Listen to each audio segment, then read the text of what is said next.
Número 14, a visão celestial, o espinho na carne.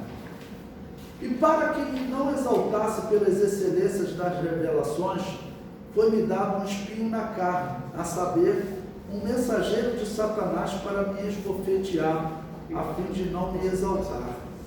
Acerca do qual 3 vezes orei ao Senhor para que se desviasse de mim. E disse-me, a minha graça te basta, porque o meu poder se aperfeiçoa na fraqueza.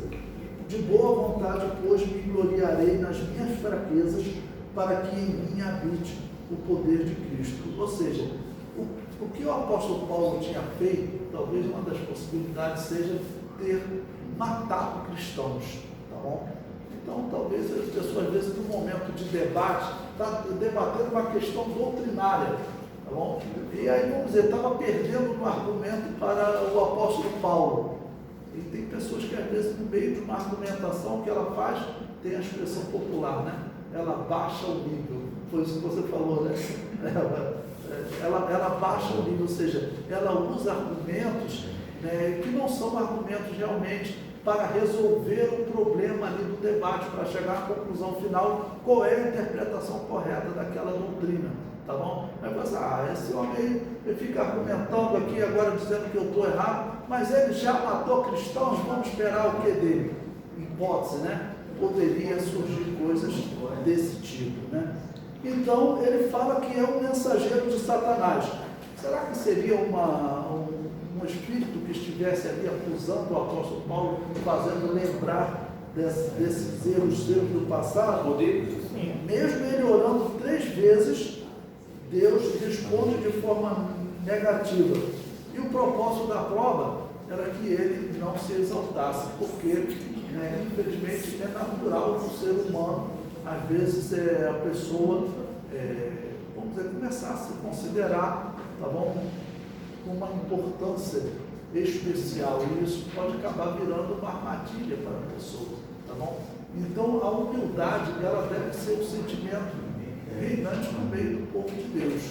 Independente do dom ou dos dons ou das maravilhas que ele possa fazer, a humildade é algo que, com certeza, ela diferencia o servo de Deus, até de Deus conceder-lhe mais dons, conceder-lhe conhecimentos ainda mais profundos. Então, como a pessoa recebe o conhecimento de Deus, recebe o dom de Deus, tá bom? Se Deus o chama de pequenino, Jesus Cristo diz, né, que aos pequeninos essas coisas são reveladas. Então, quer dizer, a pessoa que mantém o sentimento de humildade, ele é, aos olhos de Deus, algo fundamental, porque isso também já descreve um pouco como a pessoa vai utilizar o dom que Deus lhe deu. Porque a pessoa pode receber um dom, e o apóstolo Paulo disse na carta aos Romanos, olha, os dons e a vocação de Deus são sem arrependimento. Quer dizer, Deus deu o dom, se a pessoa for usar de maneira errada, começou a crescer, então os dons não serão acrescentados, tá bom? Então o sentimento de humildade é algo fundamental, e às vezes esse sentimento de humildade vem até por um espinho na carne que nós não sabemos o que é, mas que se a pessoa vai se manter humilde, isso é bom. Paulo declara que recebeu um espinho na carne, seja qual for a definição aceita, a ideia é de dor, apuros e sofrimento. Que espinho é esse? Ninguém sabe. Os comentaristas se ocupam disto há séculos, mas nada há de plena certeza. Pode ter sido um problema físico. É bem possível que a vontade de Deus é que o fato em si nunca fosse revelado. Era algo doloroso, humilhante, agonizante, restringidor, principalmente nós vemos a possibilidade dos adversários, irmãos adversários, né? Melhor falar assim. Às vezes os adversários dentro da igreja, às vezes fazerem uso dessa fraqueza dele, né? Era algo que ele podia descrever como sendo diabólico, tinha um mensageiro de Satanás. A aflição de Paulo era terrível, ele recorreu a Deus rogando sua libertação. 3 vezes implorou ao Senhor, sem dúvida alguma o Senhor tinha plena simpatia e compaixão quanto àquela oração. Deus conhecia orações de ainda maior agonia, as quais, com profundo amor, respondera não. Respondeu a oração de Paulo com um não, e a seguir mostrou-lhe um caminho melhor. Então, às vezes, o sofrimento é realmente necessário num determinado ponto. Então, se fosse Jó pregando no Novo Testamento, toda a experiência que ele passou de sofrimento, certamente essa pessoa, vamos dizer, demonstraria mais amor ainda pelo reino de Deus, como Jesus Cristo disse. Vamos dizer, a pessoa que, por exemplo, sofreu no mundo com prisões de pecado, teve muitos pecados perdoados, a sua dívida era muito grande, ela ama ainda mais, tá bom? Aquela pessoa também que teve uma libertação ou ficou livre, tá bom? De coisas terríveis e piores, seja perseguição dentro da igreja, seja o que for, tá bom? Essa pessoa, a tendência é que ela ame ainda mais o reino de Deus. Esse é o normal do reino de Deus, né? Vamos dizer, quanto mais o cristão apanha, mais ele cresce. Deus permitiu aquele sofrimento com um certo propósito, para que não se ensoberbecesse com a grandeza das revelações, né? Porque o que o apóstolo Paulo descreveu, provavelmente ele teria sido arrebatado, né? Isso é coisa que ele talvez pudesse gerar, né, uma soberba nele. Em outras palavras, enquanto esta coisa persistir, será difícil para Paulo orgulhar-se. Deus sabia que a única coisa que podia destruir o ministério de Paulo era o orgulho das suas revelações e do seu ministério inexcedível, e não se excede. É aqui que atingimos o ponto culminante da epístola, de onde sua totalidade é visto na sua verdadeira grandeza. E se fosse, né, até a possibilidade dessa pessoa que estava lá em Corinto falando contra o apóstolo Paulo, até contra a questão dele ser apóstolo, vamos dizer, hipótese, né? Um homem que matou cristão não pode ser apóstolo, mas se ele se arrependeu, né, daquilo que ele havia feito, né, ele pode ser apóstolo, e se tivesse um cargo acima de apóstolo, também poderia ser. A questão é a mudança de vida. Você tem o exemplo de Calvino, porque Calvino nunca mudou de vida, ele foi até a morte acreditando que realmente os cristãos que não aceitavam o batismo de criança, tá bom? Que deveriam ser mortos, poderiam ser mortos. É estranho esse sentimento. Alguns descrevem, naquela época era assim, pastor, mas nenhuma época do cristianismo foi assim, no princípio não era assim, então não poderia ser assim. Porque ele saiu da igreja católica, mas a igreja católica não saiu dele. Então o problema é realmente a igreja católica não sair dele, porque antes dele, toda história, os irmãos sabem a história das cruzadas, né? Como a igreja católica acreditava que poderia matar, né, pelo reino de Deus. E não é assim. A resposta do Senhor a Paulo está repleta de compaixão e ensino. A minha graça te basta, porque o meu poder se aperfeiçoa na fraqueza. Para Paulo, a graça de Deus seria suficiente.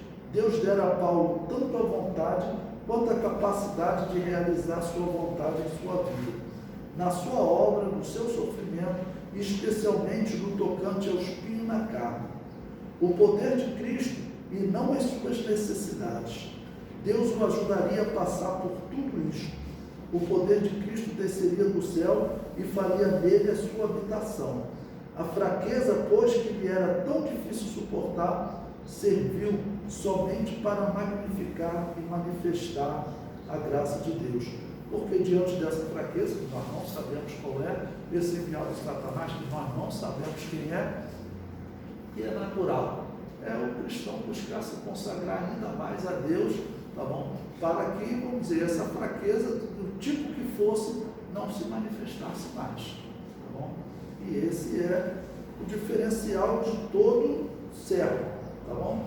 Fosse Abraão a se manifestar para nunca mais acontecer a fraqueza dele descer ao Egito, tá bom? E assim por diante. Paulo aprendeu que o poder e a glória de Cristo permaneciam nele quando ele estava fraco em si mesmo. A escola do sofrimento me ensinou que o momento em que conheceu sua maior fraqueza foi aquele em que a presença de Deus foi mais leal nele e sua operação foi mais eficaz. Bom, nós acreditamos que a Bíblia Sagrada, irmãos, o tipo de inspiração que nós acreditamos, não é aquela que alguns acreditam que chama de ditado verbal. Ou seja, Deus chegou para o apóstolo Paulo e ditou a mensagem. Deus chegou para o apóstolo Pedro e ditou a mensagem. Não. Até porque se fosse assim, todas as cartas seriam, vamos dizer, iguais, né? Pelo menos em estilo, em forma de escrever. Mas o que nós acreditamos é que Deus inspirou a mensagem e o homem usava a sua capacidade, as suas experiências para escrever. Tá bom? Assim também, hoje você vai subir no púlpito, Deus vai te inspirar uma mensagem, mas você vai usar a sua capacidade para transmitir aquela mensagem, a sua dedicação em preparar aquele sermão. Então, por exemplo, o apóstolo Paulo, quando vai escrever, é claro que o seu sofrimento, seja naufrágio, tá bom? Se ele tivesse passado por aquele naufrágio ali, e quando ele pegar uns galhos, tá bom, para botar ali na fogueira, aquela víbora ali, picar e ele pegar, botar lá no fogo e morrer. Então, a cada experiência que você vai passando, na hora que você vai escrever uma epístola, tá ok? Será diferente, tá bom? Na hora que você for transmitir um conselho, será diferente. Na hora que você for pregar, vai ser diferente. Daqui a 10 anos, com certeza a sua pregação não será como hoje. Daqui a 20 anos, os seus conselhos certamente não serão como hoje, porque o ser humano ele vai mudando. Tem um pensamento grego que podemos até usar, né, na pregação desse exemplo, que ele dizia o seguinte: o mesmo homem não se banha mais de uma vez no mesmo rio. Que significava o seguinte: se você voltar aqui amanhã, as águas serão outras, e você também será outra pessoa.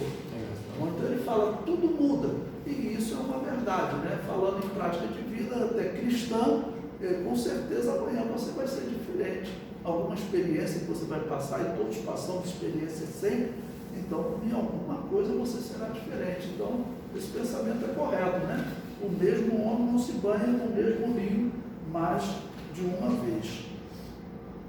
Águas passadas não movem tudo. Ou também, né, como o pensamento que diz que águas passadas não movem o moinho, tá bom? Mas as águas que passaram ontem, elas já não vão passar amanhã. Então, nesse sentido de mudança, seria essa a aplicação, né? Vamos para... Rapaz, faltam 4 minutos, né? Bom, meus irmãos, vou ler essa parte aqui, esse número 15, e nós concluímos.